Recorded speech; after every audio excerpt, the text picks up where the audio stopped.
Hello everyone, hope you all are doing good. Welcome back to Learnify. The topic that we are going to cover today is constitutional and political development in Pakistan.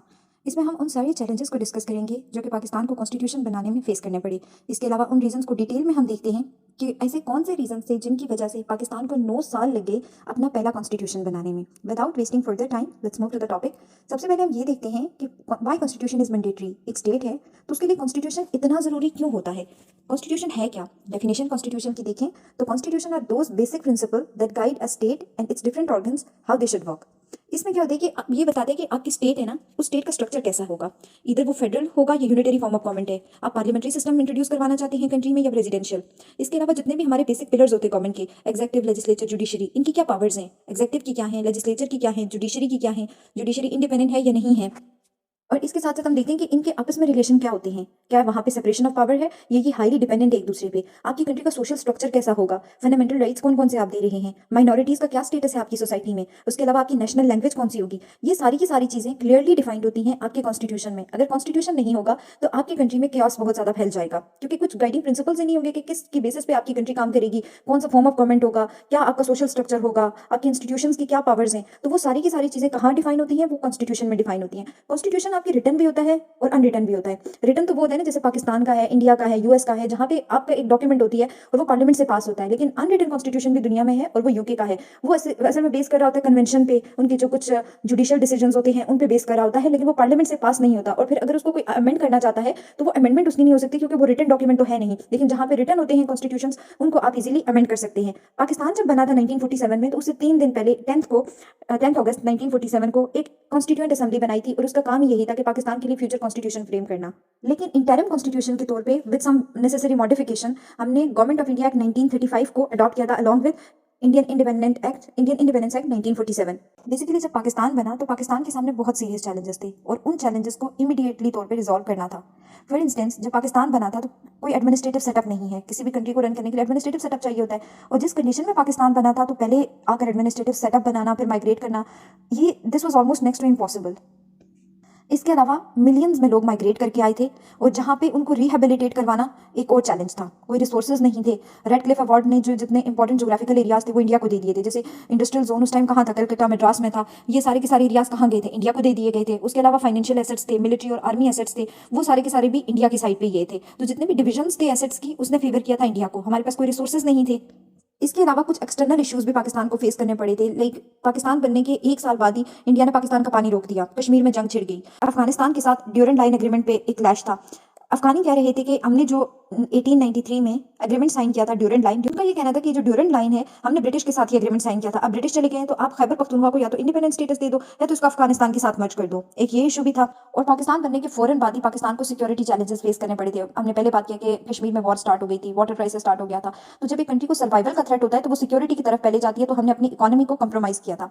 इसी वजह से ये ऐसे reason थे, कुछ temporary reason थे जिसकी वजह से कॉन्स्टिट्यूशन में डिले आया था। लेकिन अब हम वो असल रीजन डिस्कस करते हैं कि कौन से ऐसे वो रीजन थे जिसकी वजह से कॉन्स्टिट्यूशन बनाने में 9 साल लग गए।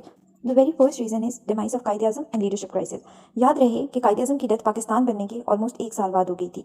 कायदे-ए-आज़म ने अपनी लाइफ में कुछ इमीडिएट प्रॉब्लम्स जो थे उनको टैकल करने की कोशिश की थी। लाइक उन्होंने रिफ्यूजीज को रिहेबिलिटेट किया था, एडमिनिस्ट्रेटिव सेटअप बनाया था, इकोनॉमिक प्रॉब्लम्स को रिजॉल्व करने की कोशिश की थी, स्टेट बैंक बनाया था, और कुछ ऐसे सीरियस चैलेंजेस थे जो कि इमीडिएट अटेंशन आपकी चाहते हैं, उनको कायदे-ए-आज़म ने रिजॉल्व कर लिया था। लेकिन ये जो कॉन्स्टिट्यूशन मेकिंग थी उस पर उस तरह से काम नहीं हुआ था। कायदे-ए-आज़म की डेथ के बाद जितने भी उस वक्त लीडर थे वो पावर स्ट्रगल में पड़ गए। उनको अपने लिए पावर चाहिए थी, वो अवाम को फैसिलिटेट नहीं करना चाहती थी। वो जो ग्रॉस रूट पे लोग होते हैं उनको फैसिलिटेट नहीं करना चाहते थे। उनको बस हर तबका था, एलीट लोग थे, ब्यूरोक्रेसी थी, मिलिट्री थी, हर एक तबके को अपने लिए पावर चाहिए थी। तो इसलिए क्या हो गया, लीडरशिप क्राइसिस की वजह से भी काफी डिले हो गया कॉन्स्टिट्यूशन में। सेकेंड रीजन ये था कि legislature lack of interest, non seriousness थी लेजिस्लेचर की। इसकी वजह से भी कॉन्स्टिट्यूशन बनाने में, कॉन्स्टिट्यूशन का जो प्रोसेस था पूरा, वो डिले हो गया। जो लेजिस्लेचर थे उन्होंने उस तरह से इंटरेस्ट शो नहीं किया कॉन्स्टिट्यूएंट असेंबली की एक्टिविटीज़ में। पूरे 7 सालों में वो सिर्फ 116 डेज मिले हैं 7 सालों में, और एवरेज अटेंडेंस उनकी होती थी 37 to 56 के बीच में। हालांकि टोटल कितने मेंबर्स थे, 76। इससे हमें पता चल जाता है कि अगर वो 116 दिन मिले हैं ओवरऑल 7 सालों में कॉन्स्टिट्यूएंट असेंबली के मेंबर्स, तो वो कितना एक सीरियस होंगे कॉन्स्टिट्यूशन बनाने में। Next and most important reason जो था वो ये था कि what would be the place of Islam in the state. यहाँ पे डिफरेंट फ्रैक्शंस इमर्ज होते हैं। एक इस्लामिक तबका था, वो ये कह रहा था कि क्योंकि पाकिस्तान इस्लाम के नाम पे बना है तो यहाँ पे इस्लामिक सिस्टम होना चाहिए। एक दूसरा तबका था, वो ये कह रहा था कि क्योंकि कायदे-ए-आज़म ने 1947 में एक स्पीच दी थी, वहाँ पे ये कहा था कि माइनॉरिटीज़ के राइट्स दिए जाएंगे पाकिस्तान में, तो पाकिस्तान एक सेक्युलर स्टेट होना चाहिए। अब यहाँ पे डिफरेंट जो फ्रैक्शंस थे उनके डिफरेंसेस थे about the exact place of Islam in the political system of the country. और कायद आज़म जब जिंदा थे तो कायद आज़म ने अपनी डिफरेंट स्पीचेस में, डिफरेंट स्टेटमेंट्स में बात की थी रिलीजन के बारे में। तो कायद आज़म ने एक जगह पे ये कहा था कि लिबर्टीज जो थे, माइनॉरिटीज़ को लिबर्टी दी जाएगी। उसके अलावा उन्होंने एक जगह ये कहा था कि पाकिस्तान कभी भी एक थियोक्रेटिक स्टेट नहीं बनेगा। थियोक्रेटिक स्टेट कौन सी स्टेट होती है? जहाँ पे रिलीजन आपका बहुत ज़्यादा डोमिनेट कर रहा होता है। और एक जगह पे 1948 में कायद आज़म ने कहा था कि पाकिस्तान में इस्लामिक पॉलिटिकल सिस्टम होगा। ये statement foreign policy of Pakistan Abdul Sattar की बुक में है। ये जो स्टेटमेंट्स थी इनकी वजह से और डिफरेंसेस इंक्रीज हो गए थे लोगों के बीच में। इसके बाद कॉन्स्टिट्यूएंट असेंबली ने क्या किया कि ऑब्जेक्टिव रेजोल्यूशन पास की 12 मार्च 1949 को। और objective resolution it was not entire constitution, इसमें से कुछ गाइडिंग प्रिंसिपल्स थे जिनकी बेसिस पे पाकिस्तान का फ्यूचर कॉन्स्टिट्यूशन बनना था। ऑब्जेक्टिव रेजोल्यूशन के प्रिंसिपल्स ये थे, फर्स्ट प्रिंसिपल यही था कि sovereignty belong to Allah almighty, और जितनी भी पॉलिसीज बनाई जाएंगी पाकिस्तान में वो इस्लामिक प्रिंसिपल्स को देखते हुए बनाई जाएंगी। उसके अलावा ये कहा था कि नॉन मुस्लिम्स को भी राइट्स दिए जाएंगे इस्लामिक स्टेट में। यहाँ पे डेमोक्रेसी होगी, फ्रीडम होगी, इक्वालिटी होगी, सोशल जस्टिस होगा। यहाँ पे ये कहा गया था कि जुडिशरी इंडिपेंडेंट होगी, पाकिस्तान में फेडरल सिस्टम ऑफ गवर्नमेंट होगा। ये ऑब्जेक्टिव रेजोल्यूशन के कुछ बेसिक प्रिंसिपल्स थे, लेकिन इसको सिवियर क्रिटिसिज्म का सामना करना पड़ा, स्पेशली माइनॉरिटीज से। उस वक्त अपोजिशन पार्टी जो असेंबली में थी वो पाकिस्तान नेशनल कांग्रेस थी। उन्होंने कुछ ऑब्जेक्शंस उठाई ऑब्जेक्टिव रेजोल्यूशन पे, और उन्होंने कहा कि आपने तो रिलीजन को और पॉलिटिक्स को मिक्स कर दिया है, और माइनॉरिटीज को आपने सिर्फ और सिर्फ अपने पर्सनल स्लेव्स और पर्सनल सर्वेंट्स की हद तक महदूद कर दिया है। ये क्रिटिसिज्म थी माइनॉरिटीज की तरफ से। और दूसरा ये कहा गया कि अगर ऑब्जेक्टिव रेजोल्यूशन कॉन्स्टिट्यूशन नहीं है तो ऑब्जेक्टिव रेजोल्यूशन की जरूरत ही क्या थी। तब लियाकत अली खान ने कहा कि हम मुकाबले के जो कॉन्सेप्ट था डेमोक्रेसी का, हम उस पर बेस नहीं कर सकते हैं। वेस्टर्न प्रिंसिपल्स ऑफ डेमोक्रेसी और हमारा इस्लामिक सिस्टम टोटली डिफरेंट है, तो हमें उसमें कुछ मॉडिफिकेशंस करनी है, क्योंकि इस्लाम में हमारी फैमिली वैल्यूज हैं, हमारे यहाँ हलाल और हराम का कॉन्सेप्ट है, हमारे यहाँ सोशल इवल्स को बहुत ज़्यादा माना जाता है। तो हमें एक इकबाल वाला कॉन्सेप्ट जो डेमोक्रेसी का चाहिए कि बैलेंस बिटवीन आपके जो स्पिरिचुअल एंड मटीरियल लाइफ में होना चाहिए। और इस्लाम में पॉलिटिक्स और रिलीजन सेपरेट नहीं है। इस्लाम में पॉलिटिक्स और रिलीजन साथ साथ चलते हैं, लेकिन जो वेस्टर्न कॉन्सेप्ट है डेमोक्रेसी का, वहाँ पे religion has nothing to do with the politics. तो हमें अपने हिसाब से एक सिस्टम लाना है, बैलेंस सिस्टम हो, इस्लामिक प्रिंसिपल्स पे बेस हो। इसलिए ऑब्जेक्टिव रेजोल्यूशन प्रियम्बल बना था बाद में 1956 और 1962 के कॉन्स्टिट्यूशन का भी।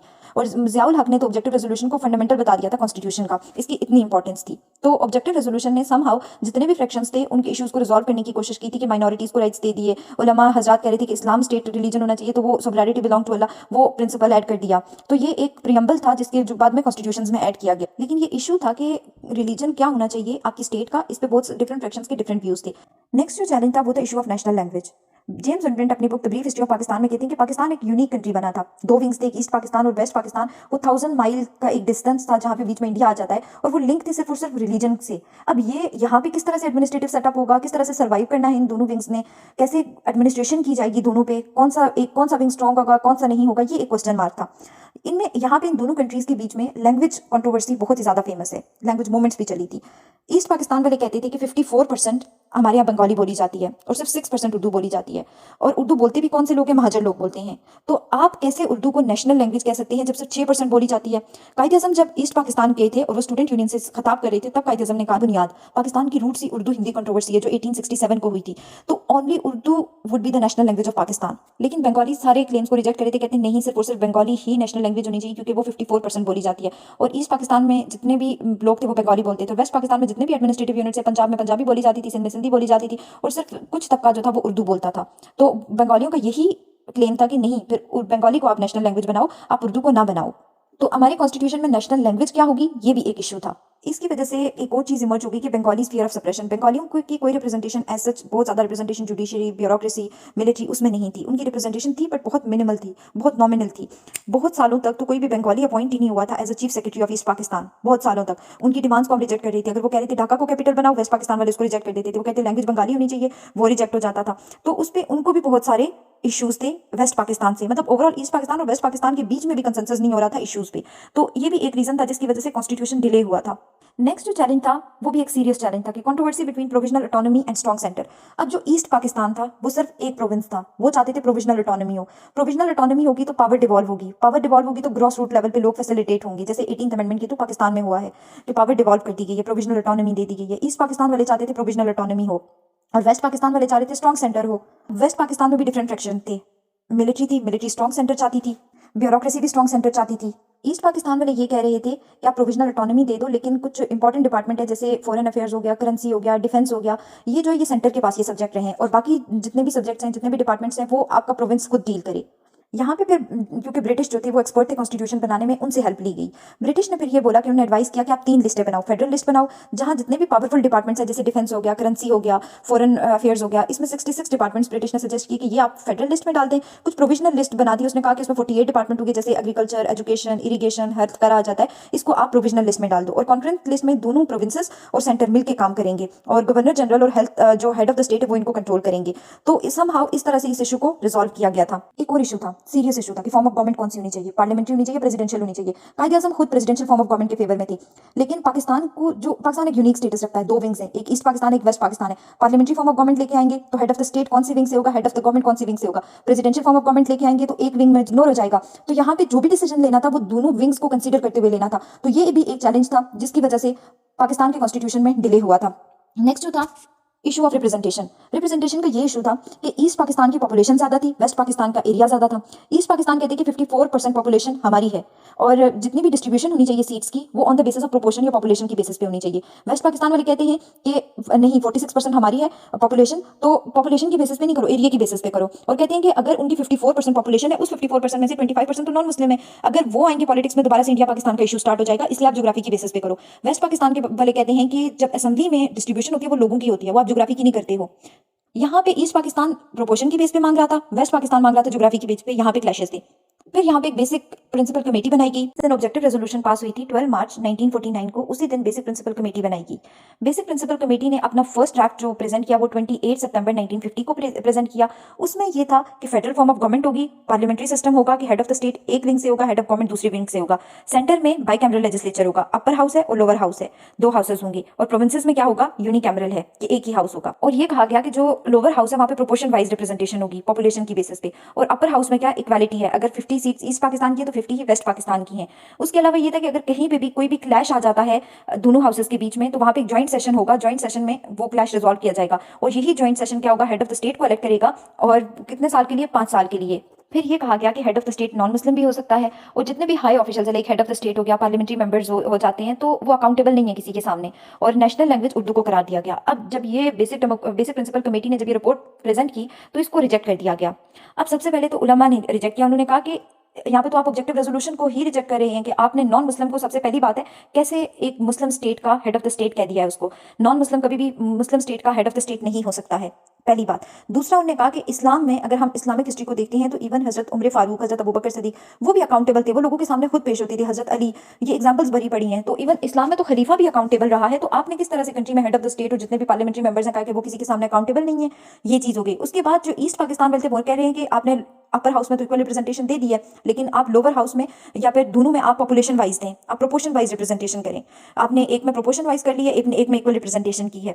इक्वल रिप्रेजेंटेशन उनको कबूल नहीं थी, वो कह रहे थे कि आप प्रोपोर्शन वाइज रिप्रेजेंटेशन दो, और कोई आपने प्रोविजनल ऑटोनॉमी नहीं दिया, आपको प्रोविजनल ऑटोनॉमी देनी चाहिए थी। और नेशनल लैंग्वेज में आपने कैसे उर्दू को नेशनल लैंग्वेज कह दिया, 54% तो बंगाली बोली जाती है, आप बंगाली को नेशनल लैंग्वेज का दर्जा दो। ये कुछ कंसर्न्स थे डिफरेंट फ्रैक्शंस के। Later on Liaquat Ali Khan was assassinated on 16 October 1951 and Khawaja Nazimuddin बन जाते हैं सेकंड प्राइम मिनिस्टर। और बेसिक प्रिंसिपल कमेटी की सेकंड रिपोर्ट जो है वो बनी थी, या फाइनल रिपोर्ट हम उसको कहते हैं, वो ख्वाजा नाज़िमुद्दीन की लीडरशिप में बनी थी और वो प्रेजेंट की गई थी 22 दिसंबर 1952 को। इस रिपोर्ट में head of the state Muslim होगा एंड जितने भी ऑफिशियल्स होंगे they are accountable to the courts, और एक उलमा बोर्ड बनाया जाएगा जो कि जितनी भी लॉ मेकिंग है उसमें देखेगा कि ये इस्लामिक प्रिंसिपल्स के हिसाब से है या नहीं है। नॉन मुस्लिम्स के लिए सेपरेट इलेक्टोरेट इंट्रोड्यूस करवाया गया। और जहां तक रिप्रेजेंटेशन की बात है अपर हाउस और लोअर हाउस में, अपर हाउस की रिप्रेजेंटेशन तो सेम रहने दी गई, इक्वल रिप्रेजेंटेशन है। लोअर हाउस में पहले प्रोपोर्शन की बेसिस पे थी, अब उसको रिप्लेस करके इक्वल रिप्रेजेंटेशन दे दी गई। तो जो लैंग्वेज का इशू था उसको अनटच रहने दिया। अब इस पे क्या क्रिटिसिज्म आता है, इस रिपोर्ट को भी रिजेक्ट कर दिया गया। ईस्ट पाकिस्तान वाले कहते हैं कि आपने, हम तो प्रोपोर्शन वाइज रिप्रेजेंटेशन मांग रहे हैं दोनों हाउसेज में, आपने दोनों में इक्वल कर दी है, इसका मतलब है आप फेवरेटिज्म कर रहे हैं वेस्ट पाकिस्तान के साथ। और लैंग्वेज वाली बात पे तो उन्होंने कहा कि बंगाली को लैंग्वेज होना चाहिए नेशनल लैंग्वेज, क्योंकि 54% बोली जाती है, ये इशू तो अनटच रहने दिया आपने। नॉन मुस्लिम कहने लगे कि आपने हमें सेपरेट इलेक्टोरेट देके सेकंड क्लास सिटीजन कंसीडर किया है, तो नॉन मुस्लिम के भी यहाँ पे कुछ कंसर्न्स थे इसमें। फिर उलमा कहने लगे कि ठीक है आपने उलमा बोर्ड बना दिया है, लेकिन इन उलमा को प्रेसिडेंट ही इलेक्ट करेगा, तो कहते कि हमने प्रेसिडेंट सेलेक्ट नहीं होना, तो उलमा के भी कुछ कंसर्न्स थे यहाँ पे। फिर इन इश्यूज़ को रिजॉल्व करने के लिए एक फार्मूला प्रेजेंट किया गया, बोगरा फार्मूला प्रेजेंट किया था मोहम्मद अली बोगरा ने। मोहम्मद अली बोगरा ब्यूरोक्रेट थे and he was ambassador to US. Ghulam Mohammad ने उनको प्राइम मिनिस्टर बना दिया था जब उन्होंने ख्वाजा नाज़मुद्दीन को हटाया था। तो मोहम्मद अली बोगरा ने ये जो जितने भी इश्यूज़ चल रहे थे कॉन्स्टिट्यूशन मेकिंग में, इनको रिजॉल्व करने की कोशिश की। उन्होंने सबसे पहले देखा कि रिप्रेजेंटेशन का मसला है, तो रिप्रेजेंटेशन के मसले में उन्होंने कहा कि वेस्ट पाकिस्तान है, उसकी 9 एडमिनिस्ट्रेटिव यूनिट्स हैं, उन 9 एडमिनिस्ट्रेटिव यूनिट को हम 4 बना देते हैं। तो उस टाइम फर्स्ट टाइम जो है ये 4 सूबे बने थे, लाइक एडमिनिस्ट्रेटिव यूनिट्स 4 बनी थी, पंजाब, सिंध, बलूचिस्तान, उस टाइम फाटा या फिर NWFP हम कह सकते हैं, अभी वो बना था। फिर उसके बाद हमने ये बोला कि ये एडमिनिस्ट्रेटिव यूनिट 4 ही हो गई और एक ईस्ट पाकिस्तान की है 5 हो गई। अब 2 हाउसेज हैं, एक अपर हाउस है और एक लोअर हाउस है। जो लोअर हाउस है वहाँ पे सीट्स 300 हैं, तो हम वहाँ पे रिप्रेजेंटेशन देते हैं proportion wise, like east Pakistan की पॉपुलेशन ज़्यादा है तो 165 सीट्स उनको देते हैं, वेस्ट पाकिस्तान की पॉपुलेशन के हिसाब से 135 वेस्ट पाकिस्तान को दे देते हैं। और वेस्ट पाकिस्तान की वो 35 कितने 4 एडमिनिस्ट्रेटिव यूनिट्स में डिवाइड हुई थी और ईस्ट पाकिस्तान की एक में। फिर कहते हैं कि अपर हाउस में इक्वल रिप्रेजेंटेशन है, लाइक मतलब 50 सीटें हैं ना, तो जितने 5 सूबे 10 सारे सूबों को दे दो, तो 40 जो है वो वेस्ट पाकिस्तान के पास आ जाती हैं और 10 जो है वो ईस्ट पाकिस्तान के पास चली जाती है। तो इस तरह टोटल लगा के 175 इनकी रिप्रेजेंटेशन का इशू रिजॉल्व कर दिया गया। और उसके बाद ये बोला कि अगर कहीं पे कोई कॉन्फ्लिक्ट होता है तो वो जॉइंट सेशन में जितने भी डिफरेंसेस हैं ईस्ट पाकिस्तान और वेस्ट पाकिस्तान के बीच में उनको रिजॉल्व किया जाए। सपोज अगर एक लॉ पास होता है लोअर हाउस में और उसको रिजेक्ट कर देता है अपर हाउस, तो वो जाकर जॉइंट सेशन में 30% वोट से पास किया जा सकता है। अब दूसरा जो बड़ा इशू था उस टाइम लैंग्वेज का इशू था। मोहम्मद अली बोगरा ने यह काम किया कि दोनों को, उर्दू और बंगाली दोनों को नेशनल लैंग्वेज बनाने का तजवीज़ दी कि इन दोनों को नेशनल लैंग्वेज बना दिया जाए। मोहम्मद अली बोगरा ने समहाउ इश्यूज को रिजॉल्व किया था, नेशनल लैंग्वेज का रिप्रेजेंटेशन का इशू था, क्योंकि मेजर यही इश्यूज थे। तो इन इश्यूज को रिजॉल्व किया। अब लग रहा था कि पाकिस्तान का कॉन्स्टिट्यूशन जल्दी फ्रेम हो जाएगा, लेकिन यहाँ पे एक और मेजर डेवलपमेंट आती है कि गुलाम मोहम्मद ने कॉन्स्टिट्यूएंट असेंबली को डिसॉल्व किया। क्यों किया आइए देखते हैं। 1954 में कॉन्स्टिट्यूएंट असेंबली में कुछ चेंजेस की गई थी। वो चेंजेस ये थी कि उसमें से कुछ गवर्नर जनरल की पावर्स जो थी वो वापस ले ली गई थी। अभी तक जो अमेंडेड वर्जन था 1935 के एक्ट का वही चल रहा था और उसमें एक पावर थी, वो बोलते हैं प्रोडा पावर। प्रोडा एक्ट क्या था कि public representation office disqualification act 1948-49 का था। इसमें यह था कि इसमें एक गवर्नर जनरल को ये अथॉरिटी दी हुई थी कि वो जितने भी करप्ट या इनएफिशिएंट मिनिस्टर्स या पॉलिटिशियंस होते हैं उनको घर भेज सकता है अगर वो सही से परफॉर्म नहीं कर रहे हैं। तो ये क्या किया कि ये वाली पावर, प्रोडा पावर, ये उससे ले ली गई गवर्नर जनरल से, इसको अनडेमोक्रेटिक कह के। उस टाइम गवर्नर जनरल थे गुलाम मोहम्मद थे आउट ऑफ कराची। जब वो वापस आए उन्होंने ये देखा कि ये पावर वापस ले ली गई है, उनके एब्सेंस में ये चेंजेस की गई हैं। वो आए, उस वक्त असेंबली का सेशन चल रहा था, उन्होंने उसको एडजॉर्न किया। एडजॉर्न करने के बाद असेंबली को डिसॉल्व कर दिया और कहा कि 9 साल हो गए इस कॉन्स्टिट्यूएंट असेंबली ने कोई आपका कॉन्स्टिट्यूशन ही नहीं बनाया है, तो मैं नई कॉन्स्टिट्यूएंट असेंबली बनाऊंगा। और उस वक्त उन्होंने फिर मोहम्मद अली बोगरा को प्राइम मिनिस्टर बना दिया था और फिर उनकी कैबिनेट बनाई थी और एक कॉन्स्टिट्यूएंट असेंबली बनाई थी और उसके सदर बनाए थे मौलवी तमीजुद्दीन। मौलवी तमीजुद्दीन ने क्या किया कि कॉन्स्टिट्यूएंट असेंबली जो डिसॉल्व की गई थी उसके अगेंस्ट एक अपील दायर कर दी सिंध हाई कोर्ट में कि ये जो आपने असेंबली को डिसॉल्व किया ये अनकॉन्स्टिट्यूशनल था। तो सिंध हाई कोर्ट ने फैसला दिया मौलवी तमीजुद्दीन के हक में दिया कि ऑब्वियसली गवर्नर जनरल ने ये जो पावर यूज़ की है ये अभी यूज़ नहीं होती, ये कॉलोनियल एरा की पावर थी। तो फिर लेकिन अब गुलाम मोहम्मद कहाँ चुप बैठने वाले थे। गुलाम मोहम्मद ने ये काम किया कि जो अपील दायर कर दी उन्होंने कहा पे फेडरल कोर्ट ने जो जजमेंट दी वो गुलाम मोहम्मद के हक में दी कि हाँ एक गवर्नर जनरल असेंबली को डिसॉल्व कर सकता है लेकिन ज़रूरत के तहत, according to doctrine of necessity. तो गुलाम मोहम्मद ने बाद में 1955 में एक सेकंड कॉन्स्टिट्यूएंट असेंबली बनाई और दोबारा से कॉन्स्टिट्यूशन मेकिंग का प्रोसेस स्टार्ट हो गया। मोहम्मद अली बोगरा को दोबारा से एम्बेसडर टू यूएस बना दिया गया और चौधरी मोहम्मद अली को प्राइम मिनिस्टर बना दिया गया। अब जो कॉन्स्टिट्यूशन बनाने की जिम्मेदारी थी वो चौधरी मोहम्मद अली के सर पे थी। यहाँ पे ये होता है कि ये सोचा गया कि ईस्ट पाकिस्तान में हमेशा ईस्ट और वेस्ट पाकिस्तान में रिप्रेजेंटेशन का इशू आता है। तो वेस्ट पाकिस्तान में क्योंकि 4 एडमिनिस्ट्रेटिव यूनिट है, ईस्ट पाकिस्तान में सिर्फ एक एडमिनिस्ट्रेटिव यूनिट है, तो लाइन करके मर्ज करके क्यों ना एक एडमिनिस्ट्रेटिव यूनिट बना लिया जाए। तो यहाँ पे 1 यूनिट स्कीम लाई गई जो कि उस टाइम का एक वर्स्ट डिसीजन था जिसके कॉन्सिक्वेंसेस आज भी पाकिस्तान को फेस करने पड़ते हैं। यहाँ पे पावर सेंट्रलाइज कर दी, एक नैरो एलीट ऊपर बैठी हुई थी वो जो सारी चीज़ों को डील कर रही थी। अब यहाँ पे क्या होता है कि पाकिस्तान में 4 एडमिनिस्ट्रेटिव यूनिट थी। बलूचिस्तान में इंसर्जेंसी स्टार्ट होगी। बलूचिस्तान वाले तो पाकिस्तान के साथ आए ही इसलिए थे कि आप प्रोविजनल ऑटोनॉमी दोगे और प्रोविजनल ऑटोनॉमी देके जितने इंपॉर्टेंट डिपार्टमेंट है जैसे डिफेंस हो गया, करेंसी हो गया, फॉरेन अफेयर्स हो गया, वो सेंटर के पास होगा, बाकी प्रोविंसेस खुद डील करेंगे जितने भी डिपार्टमेंट्स हैं उनको। लेकिन यहाँ पे NWFP सबको मर्ज करके सिर्फ एक सूबा बना दिया गया, तो वो सारे के सारे अपने राइट्स डिमांड करने लग गए पाकिस्तान में। बाद में हालांकि 1 यूनिट स्कीम को खत्म कर दिया गया, लेकिन ये फॉर अ टाइम बिंग जब 1 यूनिट स्कीम बनाई गई थी उसके सिवियर कॉन्सिक्वेंसेस बियर करने पड़े थे। अभी भी बलूचिस्तान वाले प्रोविजनल ऑटोनॉमी मानते हैं, कहते हैं हमें राइट्स दिए जाएं, महाजर कहते हैं हमें राइट्स दिए जाएं, पश्तून बोलते हैं हमें राइट्स दिए जाएं, क्योंकि उनको राइट्स नहीं मिलते हैं, क्योंकि हमारे यहाँ एक नैरो एलीट बैठी हुई है और वही सारी चीज़ों को डोमिनेट कर रही है। गुलाम मोहम्मद की लीडरशिप में 4th ड्राफ्ट बना कॉन्स्टिट्यूशन का जो कि प्रेजेंट किया गया था असेंबली के सामने 8 जनवरी 1956 को और फाइनली अप्रूव के लिए भेजा गया और अडॉप्ट किया था कॉन्स्टिट्यूएंट असेंबली ने 29 फरवरी 1956 को। फिर गवर्नर जनरल का एक्शन दिया गया उस पर 23 मार्च 1956 को पाकिस्तान का फर्स्ट कॉन्स्टिट्यूशन फ्रेम हुआ and Pakistan was declared as republic. अब पाकिस्तान का फर्स्ट कॉन्स्टिट्यूशन बना था, तो इसके पीछे जितने भी अभी हमने चैलेंजेस डिस्कस किए ये सारे चैलेंजेस थे कि 2 विंग्स थी, अब दोनों विंग्स को रिप्रेजेंटेशन देनी है, उनके कुछ लैंग्वेज का इशू आ जाता है, एक कहता है कि एक लैंग्वेज होनी चाहिए, दूसरा विंग कहता है दूसरी होनी चाहिए। जो बेसिक कॉन्स्टिट्यूशन बनाने में डिले था वो इन दोनों विंग्स के बीच में किसी एक पॉइंट पे कंसेंसस का ना होना था। ये जो 9 साल लगे हैं कॉन्स्टिट्यूशन बनाने में, इन्होंने पाकिस्तान की फ्यूचर पॉलिटिक्स को किस तरह से असरअंदाज किया है। सबसे पहले तो कंट्री में पॉलिटिकल इंस्टेबिलिटी आ गई थी, और जो अभी तक पॉलिटिकल इंस्टेबिलिटी चल रही है। सेकेंडली, कोई यूनिटी नहीं थी, रीजनल पार्टीज जो थी वो प्रिवेल करने लगी थी, प्रोविजनलिज्म या रीजनलिज्म वो बहुत ज्यादा डोमिनेट करने लगी थी। हम कभी भी नेशनलिज्म डेवलप ही नहीं कर पाए थे। और आज पाकिस्तान के सबसे बड़े मसाइल में एक मसला ये भी है कि हमारे यहाँ नेशनल इंटीग्रेशन नहीं है, यूनिटी नहीं है। उसके बाद दूसरी ये चीज़ थी कि ईस्ट पाकिस्तान हमसे सेपरेट हो गया, क्योंकि ईस्ट पाकिस्तान और वेस्ट पाकिस्तान उन दोनों वो किसी कंसेंसस पे नहीं पहुंच पा रहे थे। ईस्ट पाकिस्तान राइट्स मांग रही थी, वेस्ट पाकिस्तान वाले उनको इक्वल रिप्रेजेंटेशन देने को तैयार नहीं थे। ईस्ट पाकिस्तान डिमांड कर रही थी representation on the basis of population, West Pakistan population की बेसिस पे नहीं दे रही थी। ईस्ट पाकिस्तान लैंग्वेज का कह रही थी कि लैंग्वेज, हमारी लैंग्वेज जो ज्यादा बोली जाती है उसको आप नेशनल लैंग्वेज बनाओ। वेस्ट पाकिस्तान वाले डिनाई कर रहे थे, वो कहते कैपिटल हमारा बनाओ, ढाका को बनाओ, वो नहीं बना रहे थे। तो ये जो डिफरेंसेस थे, जब इन पे कोई कंसेंसस नहीं डेवलप हो रहा था, तो ये बढ़ते बढ़ते इतने बढ़ गए थे कि 1971 में फिर पाकिस्तान का जो दूसरा पार्ट था ईस्ट पाकिस्तान, वो एक सेपरेट मुल्क बन गया जिसको हम बांग्लादेश कहते हैं। उसके अलावा एक और चीज़ थी कि स्टेट इंस्टीट्यूशन जो शुरू में पाकिस्तान के बने थे वही अभी तक चल रहे हैं। उस वक्त एक्सट्रैक्टिव इंस्टीट्यूशंस बने थे जहां पे एक नैरो एलीट बैठी थी, वो अपने वेस्टेड इंटरेस्ट के लिए काम कर रही थी at the expense of masses. और आज जो पाकिस्तान की पॉलिटिकल सिचुएशन है, जो इकोनॉमिक सिचुएशन है, वो रिजल्ट है उन्हीं एक्सट्रैक्टिव इंस्टीट्यूशन का, क्योंकि वो अभी तक वही चल रहे हैं, उसी स्टाइल में चल रहे हैं। आज भी एक नैरो एलीट बैठी हुई है, वो अमीर से अमीर तरीन होती जा रही है और गरीब गरीब से गरीब तर होता जा रहा है। तो इसके पीछे क्या है, यही इंस्टीट्यूशंस हैं, और वो इंस्टीट्यूशन जब बने हैं तो फिर अभी तक वही चल रहे हैं। और एक और उसका इंपैक्ट ये था कि आर्मी की इंटेलिजेंस हो गई थी पॉलिटिक्स में, लीडरशिप क्राइसिस आया तो आर्मी ने इंटरफेयर करना शुरू कर दिया पॉलिटिक्स में, क्योंकि आप एक डेमोक्रेटिक प्रोसेस बना ही नहीं पा रहे हो, कॉन्स्टिट्यूशन ही नहीं बन रहा है, तो आर्मी ने इंटरफेयर करना शुरू कर दिया पॉलिटिक्स में। और हमारी हिस्ट्री हम उठा के देखते हैं तो उसमें हमारे मार्शल लॉ ज्यादा है और डेमोक्रेटिक गवर्नमेंट जो है वो कम है। तो ये कुछ इम्पैक्ट्स थे जो कि ये कॉन्स्टिट्यूशन की वजह से, ये जो डिले हुआ था कॉन्स्टिट्यूशन मेकिंग में, उसकी वजह से हमें फेस करने पड़े थे और हम आज भी फेस कर रहे हैं। That's all for today's topic. If you have any question then write me on the comment box और you can send me a text on Instagram as well. अगर आपको वीडियो पसंद आई है तो लाइक करें, शेयर करें एंड सब्सक्राइब करें। Thank you so much.